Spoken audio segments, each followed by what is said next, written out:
Hi, John. Welcome. I'm so glad to be sitting down with you. I'm so thrilled that you're here at InnovateMR. I have been hearing about you for years and years. Some old colleagues of ours that we both worked with jointly have talked about this infamous John Ton, and I've heard about you for so many years, and now I finally get to work with you as our Chief Operating Officer. So thank you so much for coming to Innovate. We are so thrilled to have you. Yeah, thanks, Lisa. I think it's the same thing with me. I think when we first met, it's like, oh my gosh, I've heard so much about you. We were like long lost brothers and sisters. Yeah, absolutely. Absolutely. So it's really nice to meet you face to face. Yeah, yeah. And, it's been a lot of fun. You've been here with us now. How long? When did you start Innovate? Gosh, it's probably since January. So that's what, 6 months now? Yeah. Dog years, right? It feels like it. It's not that long, but my gosh, I feel like I've been here for a long time. Yeah. People make me feel at home. So it feels like I was with you guys for the last few years. Yeah, you're a total Innovate veteran now at this stage. So let's kick off. I got a few questions for you. I won't take up too much of your time, but tell me a little bit about your experience and your background, your expertise in the market research space. Yeah, I'll tell you a little bit how I got started here. I mean, it might kind of age me in this organization, but so I started back when the online market research really started out. This was back in the old Greenfield days for people that have been around and they remember what that company was. We were going through rapid growth, and they realized that in order to continue growing, they needed somebody to help them with their processes, right? So I had Six Sigma quality skills, and so they said, hey, we really need help to get our processes in place so we can scale the organization. So I was there. Initially, I started doing quality, and then eventually, at the end, I was running global operations for the Greenfield, then acquired by Taluna organization. After Taluna Greenfield, I left and I went to Research Now. And what I did there was, this is when eRewards, Research Now merged. And so I was responsible for helping bring the two organizations, the operations organizations, into one global operations, culturally and functionally. And then I decided to get out of the market research industry, decided, hey, I've got an idea for a business. So I started to take that risk and jump out and try to start a business. Did that for a few years, great learning experience. And it's while I was doing the company, starting to start these companies, I was just checking in with George Lawrence, who's one of the founders, and we just started talking. I know just talking, and he just started talking to me about how Innovate, what they were doing, how things are changing, and I really liked what the company was doing, where they were going, how they're going to grow the organization. And then just start talking about it. George says, hey, you interested in coming to work for us? And I said, oh, yeah, I think I like what I hear. And so that's sort of how I got over to Innovate. Yeah, you couldn't resist. You couldn't leave the MR space. Yeah, and I mean, I've worked with several people in the organization back in the day, and it was great to get back and we contact these folks and start working with them. It was like we never left. So that's great. It really is like a family here, and you're a new brother. What do you think sets InnovateMR apart? I love to ask new employees this question because you're coming in with really fresh eyes, and obviously legacy experience from other companies. What do you think is, really sets us apart and is a strong differentiator across all these other suppliers in the space? And what I think Innovate really has, what I call it is a small, big company. And what I mean by small is they have the speed, the ability to change on a dime, like small companies can do. Startups are all about, here's what we're going to do and change very rapidly to what customers want and customer needs. And Innovate's able to do that, right? We're able to take that entrepreneurial feeling mentality and change and modify our processes to what our customer wants and really deliver what they're really looking for. And then on the big company, we have the scale and the talent that most big companies have. So we're able to be able to deliver whatever the client needs because of our reach and our talent. Yeah, I love that. I love the way that you've kind of fused both small and big company, because I feel that too. When I've been with Innovate since the inception of the business, and also worked with Matt, Greg, and George at our previous company, USAMP, and I do think it is a nice blend that we're small enough that we can be very nimble and pivot to accommodate all the different needs our clients have, but still have that talent and that global reach and that 24/7 support. So it's really like the best of both worlds. I think a lot of that. We just recently won a large client on a project that was completely different than what we do. And we were the only ones that could come up with a customized solution that is a global project, a large global project that no one else was to do except us. So we were able to take that small mentality, but also the big business scalability and reach in order to deliver for the client. So true. That's a great use case. I study and think about leadership a lot. And I think, there's not a one size fits all style. And whenever I get to meet new colleagues, I sort of from afar study and observe their different leadership elements and the style that they bring to the table. How would you describe your leadership style? Yeah, I would say, you're right. I think you got to use whatever organization or situation warrants to do this. But my tendency is to go more collaborative in the way I lead. I have only been successful in my positions or the jobs that I've had is because of the team and the organization that I had. It was not a one-person show. We were able to do a 1 + 1 = 3 or 5, right? So because I had the team, because I had the ideas and we were able to work together collaboratively, we were able to get better in what we do. So I tend to go that way, but I also understand this. Sometimes, collaboration is good, but we need to move forward and make a decision and make that decision. The other part that I use in my leadership is data and fact, right?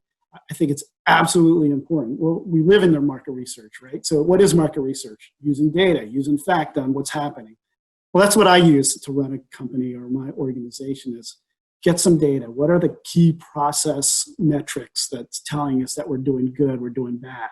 Then how do we react to that in order to make an improvement on it? So I really believe in using data, not just for market research, but how we run the company and how do we be effective. Mm-hmm. Amen to that. It's interesting though. I mean, it sounds so obvious, but I think a lot of business leaders don't rely on data like they should. And you really have brought such a metrics-driven focus to our business, specifically the operations team. And I've been loving every minute of it. I mean, you've been really running point on helping us to expand our business intelligence tool, looking at new ways of reporting, trending data longitudinally. And I love all of that. It's been really helpful, and it's been giving new learnings to our executive team that I think are really impactful, not just for the short term, but for the long term, especially during the time that we're living in now, during a pandemic. Business can change quite significantly during a crisis like this, and we have to be really have our finger on the pulse of what's going on with the business and figure out, what new operational efficiencies do we need to create? How do we need to pivot to really stand out and diversify our offering and to help our clients? Because if it isn't about helping clients, and what is it about? So I love that you've really brought that to our space. And that gets me to sort of my next question around the market research space. You obviously, I'm not trying to call you a dino here by any stretch, because we've been in the space for about the same time. Okay. So, but what have you seen, John, through the years that you think, how has it evolved? What kind of elements have come into play? How has the space changed since you started your career? Yeah, technology absolutely is changing the way we do things, and we see it. When we first started out, when the online market research started out, it was all about emails and panels, right? That's how it started out. And then as the industry grew, and the realization that there's only a segment of population that's willing to join panels, they said, okay, well, how else can we get people that are out there that we can go take surveys? And the next was sort of the river concept, or the real-time sampling, right? How do we intercept people on the internet, don't know much about them, get them into a survey, collect that data, and be able to do studies? So that's transitioned over the time. And then now what was interesting as I came back is it's taken sort of the panel to the next level of sort of panel, sort of real-time sampling, and what I call, maybe everyone else is calling this, but I call it virtual panel. Now we have this virtual panel that we're able to do through technology. So we have our own panel that we build and maintain and grow and get surveys. But now what technology allows us to do in a real-time fashion, understand, what profiles, detailed profiles, who's available and willing to take it through the use of technology. So we're able to go into multiple panels across the globe, real time, find the people that we're looking for that are profiled and get them into the survey at the time when we need them to do that. So it extends us to going from a traditional, own your own panel, you have your own panel, to a virtual sort of hybrid panel that's out there. I mean, I liken it to sort of the cloud, right? Everybody sort of had their own servers before. And then as the cloud started to expand, people just said on demand, I need more servers. How do I do that? I just go to the cloud and I get more servers. The same here. We have a panel that we can use, and we use a good bit of it. But now we need additional, people to complete surveys. So we're able to go and expand that by using technology through APIs to go find these panels and create this virtual panel around the globe.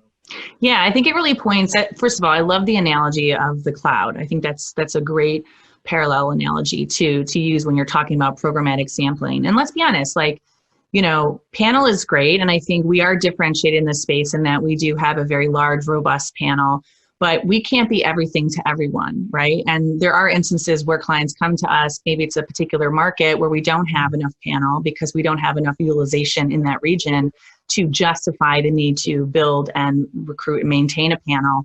And so those programmatic links that we have with our network are really, really helpful, and it just allows us to be that much more efficient. And I think on the profiling side too, when I first started my career, we would create these profiling panels with just large surveys. So we had a big survey for health and wellness. We had a big survey for the identification of IT decision makers. And we would launch that against this massive database. And whoever took the survey and qualified would now sort of fit within that specialty panel or that bucket.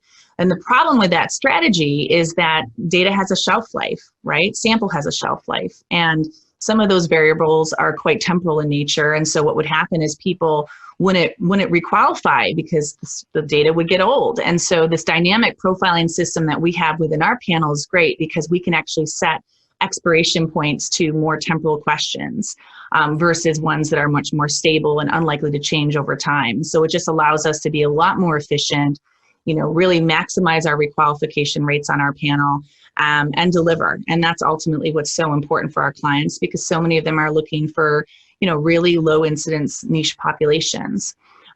So this gets me to my next question. So you really, I'd heard about you, like I said, for years and years before we had the chance and opportunity to meet, but you were really in my opinion, sort of the operational guru.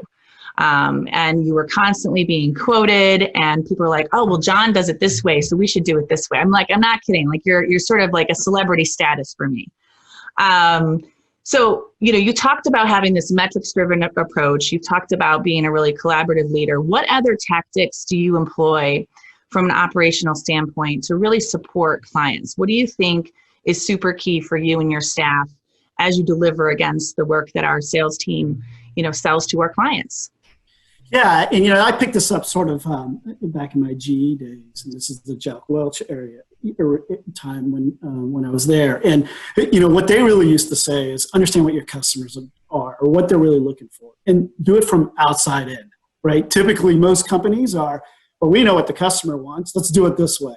And in reality, that's not what the customers want. It's your view, not theirs. So really try to understand what exactly do the customers expect from us, to make sure that we deliver on what they expect to us, and try to continue to refine your business, your processes, or whatever, to make it easier for customers to work with us. And that's really what I think, as simple as that sounds, you find a lot of companies don't really go from that approach and really look outside in. And I think that's the most important part, is really try to understand what they're looking for and what really drives their satisfaction. Yeah, that's so true. And measure it. Understand how that satisfaction, goes up or down over time. And I love the new and improved CSAT program that you've put in place since you got here. I think it really helps us to keep our finger on the pulse of what our clients are thinking and feeling.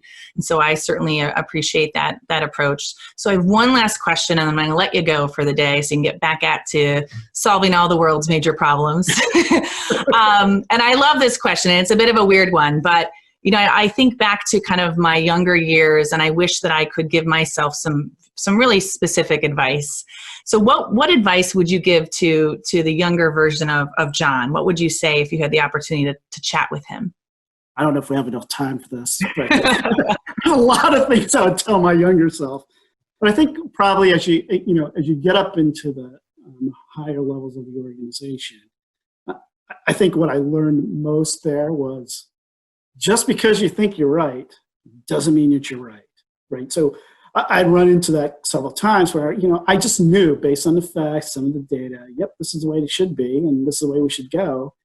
And in the end, that's not the way we went, and I kind of had a beef about it, and I just didn't move on. So I think if I tell my younger self is, look, there's multiple ways to go do things. Just because you think this is the way to go is not necessarily the best way or the correct way or the way that we're going to go. So I think you got to be open to it, right? You're not always the expert on everything, and you got to take in those considerations, especially when you're dealing with people, right? I think people are different. Everyone's different and unique, so you got to take that in consideration. So that's what I would definitely tell my younger self is listen. I love that. I've often been said to say you have 2 ears and 1 mouth for a reason, so you can listen more and talk less. And it's hard for me too. Everyone knows that I'm a big talker. I love to talk, but I think your advice is definitely very close to mine in that I've said never assume anything.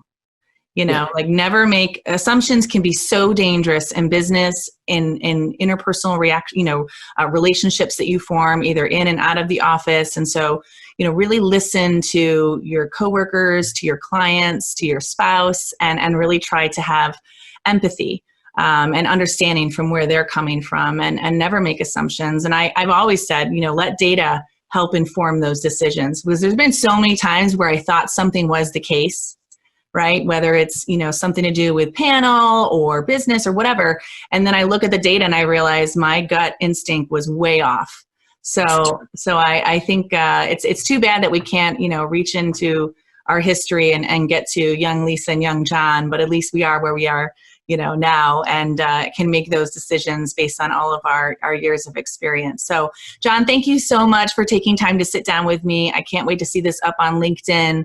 I'm sure we'll get loads of great reaction, and I'm excited to share all of your expertise with the world at large. So have a great rest of your day, and we'll talk soon.